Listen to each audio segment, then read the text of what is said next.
Have you ever thought कि कौन सी ऐसी सर्जरी है जो सबसे क्रिटिकल है, जो सबसे फाइनेस्ट है? तो आप monthly you can say 3 to 4 lakh you can earn. सबसे पहले मैं यहाँ एक कंफ्यूजन दूर करना चाहती हूँ जो आप लोगों को होती है कि क्या एक कार्डियोलॉजिस्ट, कार्डियोवैस्कुलर सर्जन और कार्डियोथोरेसिक सर्जन सेम है? हमें ये मल्टीपल सर्जरीज परफॉर्म करने वाला एक कार्डियोथोरेसिक सर्जन कैसे बनना है? लाइक अगर आप अमेरिकन बोर्ड से सर्टिफिकेट ले रहे हो, किसी भी country, different countries are there जिनके बोर्ड से अगर आप सर्टिफाइड होते हो तो आप वो नामी जो डॉक्टर्स होते हैं उनके अंदर टॉप टियर डॉक्टर्स की लिस्ट में आएंगे। क्या आप लोगों को पता है कि सबसे मुश्किल और सबसे टफेस्ट सर्जरी कौन सी होती है? डॉक्टर्स जो हैं वो सर्जरीज परफॉर्म करते हैं ऑपरेशन थिएटर्स में, but have you ever thought कि कौन सी ऐसी सर्जरी है जो सबसे क्रिटिकल है, जो सबसे फाइनेस्ट है? तो माय डियर स्टूडेंट्स, वो सर्जरीज हैं जो आपके हार्ट के रिलेटेड हैं। जो भी सर्जरी आपके हार्ट के रिलेटेड है वो सबसे क्रिटिकल है, because heart is very much important part of our body. तो उससे रिलेटेड जो भी सर्जरीज होती हैं they are known as the finest and most critical surgeries. तो कौन से डॉक्टर्स हैं जो हार्ट रिलेटेड सर्जरीज परफॉर्म करते हैं, कैसे हमें एक कार्डियोथोरेसिक सर्जन बनना है, और क्या एलिजिबिलिटी क्राइटेरिया है, क्या salary, career options, we will discuss all of that in this one video. So let's get started without any delay. तो सबसे पहले मैं यहाँ एक कंफ्यूजन दूर करना चाहती हूँ जो आप लोगों को होती है कि क्या एक कार्डियोलॉजिस्ट, कार्डियोवैस्कुलर सर्जन और कार्डियोथोरेसिक सर्जन सेम है? तो my dear students, they are not same. A cardiologist is one who gives medicine related to the heart disorders। जो भी हमें हार्ट डिसऑर्डर्स हैं जैसे कि high BP, stress, anything related to हमारी अगर ईसीजी में कुछ फ्लक्चुएशंस हैं, तो anything related to that kind of disorders, उसकी मेडिसिन हमें कौन देता है? एक cardiologist. Basically he is a doctor of medicine, he is not a surgeon. तो बात करें अगर हम एक कार्डियोवैस्कुलर सर्जन की, तो कार्डियोवैस्कुलर सर्जन वो होता है जो सिर्फ हार्ट के रिलेटेड और हमारी ब्लड वेसल्स के रिलेटेड सर्जरीज परफॉर्म करता है। और एक कार्डियोथोरेसिक सर्जन वो होता है जो हमारी थोरेसिक कैविटी में प्रेजेंट ऑर्गन्स की सर्जरीज परफॉर्म करता है, वेदर इट्स हार्ट, हमारे लंग्स हैं या फिर हमारी ईसोफेगस है, all of them are handled by a cardiothoracic surgeon. It means जो कार्डियोथोरेसिक सर्जन है वो ना केवल सिर्फ हार्ट की but it also performs surgeries related to lungs, oesophagus, blood vessels etcetera. तो आज इस वीडियो में हम जानेंगे कि हमें ये मल्टीपल सर्जरीज परफॉर्म करने वाला एक कार्डियोथोरेसिक सर्जन कैसे बनना है। So let's move into this. सबसे पहले बात करेंगे कि एलिजिबिलिटी क्राइटेरिया क्या रहता है अगर आपको एक कार्डियोथोरेसिक सर्जन बनना है। तो जो जर्नी है ना बेटा, वो तो 10th के बाद से ही शुरू हो जाती है, और ये जर्नी कोई छोटी जर्नी नहीं है, it is going to be a big journey. तो अगर आप में वो पेशेंस है, आपके अंदर वो डेडिकेशन है that you want to serve humanity, then आप ये सफर चाहे लंबा है उसको तय करेंगे ही पूरे दिल से। तो आपको 10th के बाद लेने हैं पीसीबी सब्जेक्ट। क्लास 12th में आपके पास फिजिक्स, केमिस्ट्री, बायोलॉजी होना जरूरी है, और उसके बाद आप दे सकते हैं NEET UG exam. NEET UG exam basically undergraduate course के लिए एग्जाम होता है जिसकी रैंकिंग के बेस पे आपको एमबीबीएस में सीट मिलती है।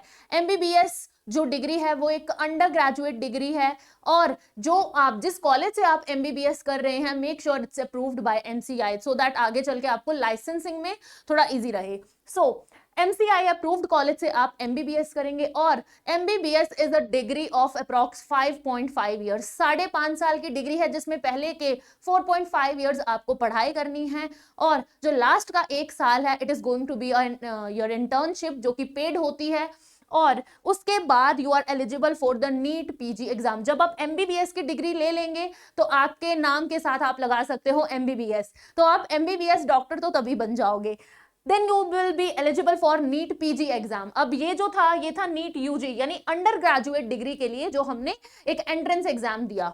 देन नीट पीजी के बाद अगर आपका इसमें अच्छा रैंक आता है, you will be eligible for the masters degree. तो नीट पीजी करने के बाद आपको मिलते हैं 2 ऑप्शंस, इधर यू कैन डू एमडी या फिर आप कर सकते हैं एमएस। नाउ ये दोनों ही पोस्ट ग्रेजुएट कोर्सेज हैं, but the difference is MD is doctor of medicine. It means अगर आपको कार्डियोलॉजिस्ट बनना होता ना फिर आप एमडी करते, क्योंकि कार्डियोलॉजिस्ट जो है वो क्या करता है, हार्ट रिलेटेड डिसऑर्डर्स को डायग्नोस करता है, तो उनकी मेडिसिन देता है। एंड बट अगर आपको बनना है cardiothoracic surgeon, cardiovascular surgeon, it means अगर आपको सर्जन बनना है है ना, तो आपको MS करना पड़ेगा, विच is masters of surgery.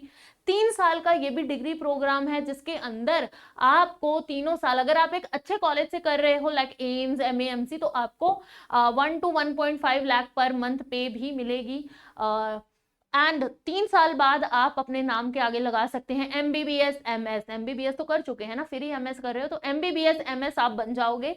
And अगर आपको सुपर स्पेशलिस्ट बनना है, कार्डियोथोरेसिक सर्जन बनना है, तो आपको करना होगा NEET SS। NEET SS is for NEET super speciality exam, तो आप इसमें अपीयर होंगे।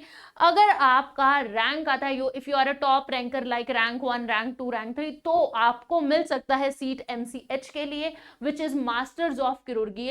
बेसिकली सुपर स्पेशलिटिस्ट बन जाएंगे आप इस डिग्री को करने के बाद। It is also a 3 year degree program. 3 साल के बाद आप अगर कार्डियोथोरेसिक सर्जरी में MCH परस्यू करेंगे, तो 3 साल बाद आप एक कार्डियोथोरेसिक सर्जन बन जाएंगे। आप अपने नाम के साथ लगा सकते हैं MBBS MS MCH cardiothoracic surgery. तो आप कार्डियोथोरेसिक सर्जरीज में सुपर स्पेशलिस्ट बन जाएंगे। एंड आप you will be definitely earning well. आपको MCH के साथ भी 3 साल जो आपकी MCH का ड्यूरेशन है, उसमें आपको पर मंथ बेसिस पे वैसे ही 1 to 1.5 लाख पे मिलता रहेगा, if you are doing it from a good college. आगे बात करते हैं कि करियर ऑप्शंस क्या हैं। इतनी पढ़ाई करने के बाद MCH के साथ साथ भी आपको पे मिलता है, जितना आप MS में कमा रहे थे, आप अर्न कर रहे थे, उतना पे आपको मिलता रहेगा MCH के दौरान भी। अब करियर ऑप्शन की मैं बात करूं तो बेटा you can have twin career option. Like आप गवर्नमेंट हॉस्पिटल्स में भी अपना प्रैक्टिस कर सकते हैं, और you can also practice in your own clinic और in a private hospital. Now government और प्राइवेट में there is always a difference. Private hospitals can pay you better, but there is a job security in government hospitals. Now what the scenario is in private hospitals, case basis जो पे scale है वो चल रहा है। अगर आप government hospital में प्रैक्टिस कर रहे हो, तो then your monthly pay would be around 2 to 3 lakh. Okay, but if you are practising in a private hospital और इन योर ओन क्लिनिक, तो आप monthly you can say 3 to 4 lakh you can earn. But now what happens in private hospitals is case based. आप कितनी surgeries कर रहे हो उस basis पे आपको पे किया जाता है। मोस्ट ऑफ द हॉस्पिटल्स में ये सिनेरियो है। Okay, now one important thing, अच्छा, आप जब ये डिग्रीज कर रहे हो ना, उसके साथ आपको अगर प्रैक्टिस करने से पहले आपको लेना है लाइसेंस। लाइसेंस कहाँ से लेना है? It's by MCI which is medical council of India. उसके थ्रू आपको अपना लाइसेंस अप्रूव कराना है, तभी आप लीगली किसी भी हॉस्पिटल में, चाहे वो गवर्नमेंट है, चाहे वो प्राइवेट है, चाहे आप अपना क्लिनिक स्टार्ट कर रहे हैं, तो आप किसी भी हॉस्पिटल क्लिनिक में तभी काम कर सकते हो लीगल तौर पे, जब आपके पास ये MCI अप्रूव्ड लाइसेंस होगा अपनी प्रैक्टिस के लिए। तो क्लिनिकल प्रैक्टिस के लिए आपको लाइसेंस चाहिए। उसके बाद अब अगर आप एक बोर्ड सर्टिफिकेशन ले लेते हो, then you will be one of the top tier expertise, top tier surgeons में आप आ जाओगे। लाइक अगर आप अमेरिकन बोर्ड से सर्टिफिकेट ले रहे हो, किसी भी country, different countries are there जिनके बोर्ड से अगर आप सर्टिफाइड होते हो, तो आप वो नामी जो डॉक्टर्स होते हैं उनके अंदर टॉप टियर डॉक्टर्स की लिस्ट में आएंगे। सो this was about how to become a cardiothoracic surgeon, what are the perks of being a cardiothoracic surgeon, आपकी eligibility criteria क्या है, salary क्या है, career options क्या है। I have covered all these in one video, and we know that being a doctor is very wonderful profession, it's a noble profession, but the perks are really amazing, and I hope कि इस video से अब आपको बहुत motivation मिला होगा कि NEET की तैयारी जो आप लोग कर रहे हैं वो जम के करनी है। अगर आपको इस जर्नी में आगे बढ़ना है, सबसे पहला पड़ाव है NEET UG exam. Focus on that, then you will achieve everything that you want, just you need to do is hard work.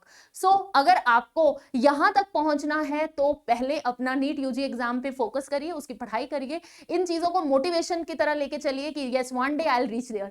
So that's all about this video. I hope it was informative for all of you. Bye bye guys, take care and all the best for your preparation.